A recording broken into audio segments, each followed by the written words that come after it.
بسم الله الرحمن الرحيم. அஸ்ஸலாமு அலைக்கும் வரஹ்மத்துல்லாஹி வபரகாத்துஹு. இன்னல் ஹம்தலில்லாஹ் வ நஹ்மதுஹு வ நுஸல்லி அலா ரசூலிஹில் கரீம். அம்மா பாத். அளவிலா கருணையும் நிகரிலா கிருபையும் உடைய அல்லாஹ்வின் திருப்பெயரால் எனதுரையை ஆரம்பம் செய்கின்றேன். உளவியல் மேதை அன்னலார் அப்படின்ற தலைப்பிலிருந்து ரமதானுடைய சொற்பொழிவுகளை பார்த்து கொண்டுட்ருக்குறோம். இந்த இதில் நம்ம எது பார்த்துட்ருக்கோம்? சைல்ட் சைக்காலஜி பார்த்துட்ருக்கோம் இல்லையா? ஆளுமைக்கான திறனை வளர்த்தல் பற்றி தான் இன்றைக்கி நம்ம அதோடைய தலைப்பாக பார்க்க போகிறோம். ஒரு தாய் நினைத்தால் தன் குழந்தையை வயிற்றில் சுமந்திருக்கும் போதே அக்குழந்தையின் ஆளுமை திறனை வளர்க்க முடியும் என்கிறது உளவியல். எண்ணங்களே செயல்களாக மாறுகின்றன என்ற அன்னலாரின் கூற்றுப்படி தன் குழந்தையின் எதிர்காலம் எப்படி அமைய வேண்டும் என ஒரு தாய் எண்ணுகிறாளோ அதனை அக்குழந்தையிடம் பதிய வைக்க முயற்சிக்கும் போது அவள் எதிர்காலத்தில் தாயின் எண்ணமாக பிரதிபலிக்கின்றான் என்பதும் உளவியல். நாம் ஏற்கனவே ஈர்ப்புவதி என்ற தலைப்பின் ஊடாக பார்த்திருக்கின்றோம். யூதர்களிடம் ஒரு பழக்க வழக்கம் உண்டு.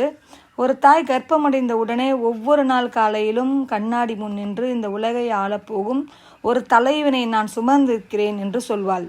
இது அவர்களிடத்தில் எழுதப்படாத ஒரு விதி. உலகில் அவர்களின் எண்ணிக்கை 2 கோடி தான். ஆனால் அவர்கள்தான் இன்றைய உலகை ஆளுகின்றார்கள் என்பது உலகம் அறிந்த உண்மை. எண்ணங்கள் செயல்களாக மாறுகின்றன என்பதை கற்றுத்தந்த நம் அண்ணல் நபி ஸல்லல்லாஹு அலைஹி வஸல்லம் அவர்கள் மிகவும் கச்சிதமாக பயன்படுத்தி வருவது யூதர்களே. கார்ட்டூன்களுக்கு இன்று குழந்தைகள் அடிமையாகி கிடக்கின்றனர். கார்ட்டூன்களை தயாரித்தவன் யூதன். ஆனால் அவன் நாட்டில் அவனது குழந்தைகள் பார்க்க கூடாது என அவன் தடை விதித்துள்ளான். ஏனெனில் கார்ட்டூன்கள் நடக்காத சாத்தியங்களை காண்பித்து குழந்தைகளின் ஆளுமை திறனை குறைக்கின்றன. பெற்றோர்கள் தங்களது குழந்தைகளுடன் நேரம் செலவிட வேண்டும், குழந்தைகளோடு விளையாட வேண்டும். பெற்றோர்களின் அன்பும் அக்கறையும் தான் அவர்களின் ஆளுமை திறனை அதிகரிக்கும். நபி ஸல்லல்லாஹு அலைஹி வஸல்லம் அவர்கள் சிறுமியருடன் நெருக்கமாகவும் அன்பாகவும் பழகியதுடன் அவர்களுடன் விளையாடவும் செய்தார்கள். குழந்தைகளை முதுகில் ஏற்றி குதிரை சவாரி என தானே தவழ்ந்து அவர்கள் மகிழ்விப்பார்கள்.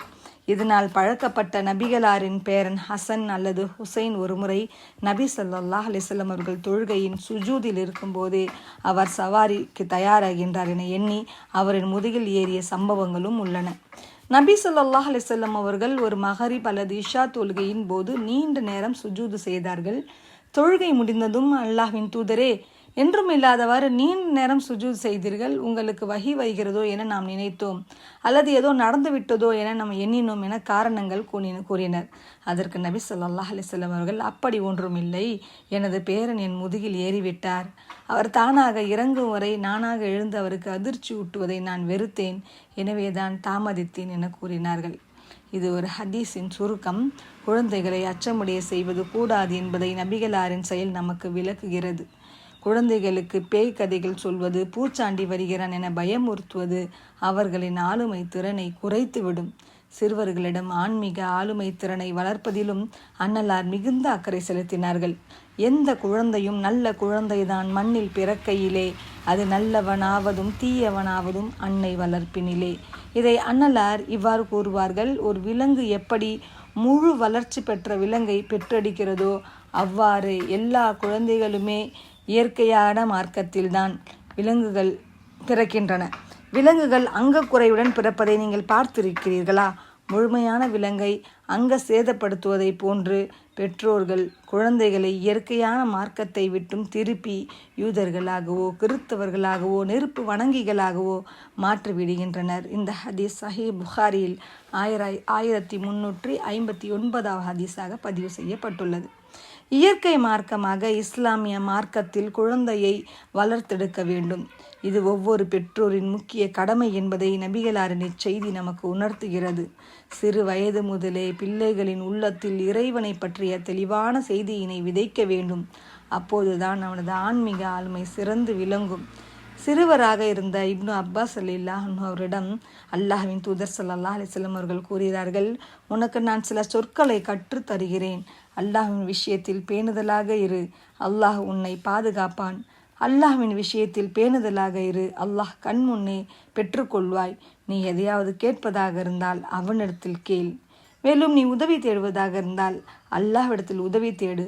அறிந்து கொள், அனைவரும் ஒன்று சேர்ந்து உனக்கு ஒரு நன்மை செய்ய நாடினால் அல்லாஹ் நாடினாலே தவிர அவர்களால் உனக்கு ஒரு நன்மையும் செய்ய முடியாது.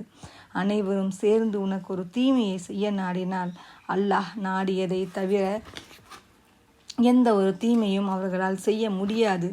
எழுதுகோள்கள் உயர்த்தப்பட்டு விட்டன, ஏடுகள் காய்ந்து விட்டன என்றார்கள். இந்த ஹதீஸ் திருமதியில் கூறப்பட்டுள்ளது. என்ன ஒரு அழகான அறிவுபூர்வமான ஒரு அறிவுரை. அல்ஹம்துலில்லாஹ். இதனுடைய தொடர்ச்சியை மீண்டும் பார்க்கலாம். வாஹ்ரத அனானில் அல்ஹம்துலில்லாஹி ரபில் ஆலமீன். அஸ்ஸலாமு அலைக்கும் வரஹ்மத்துல்லாஹி வபரகாத்துஹு.